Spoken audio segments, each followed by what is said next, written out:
salita ng Diyos. Nagpapatotoo ng aking buhay na binago ng Diyos.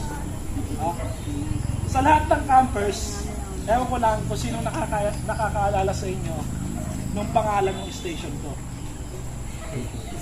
Renew Station. Renew in Christ.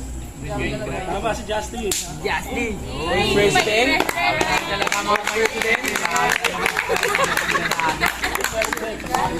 Ang pangalan ng station ko, Renew in Christ.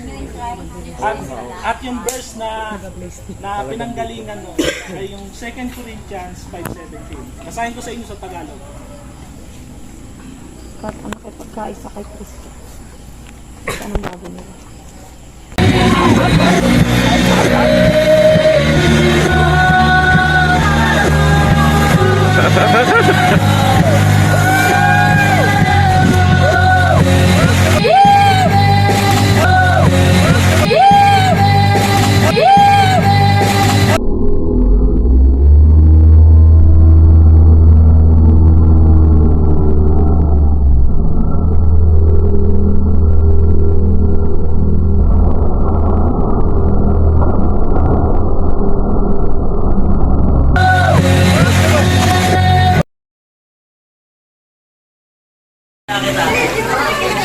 Go boy!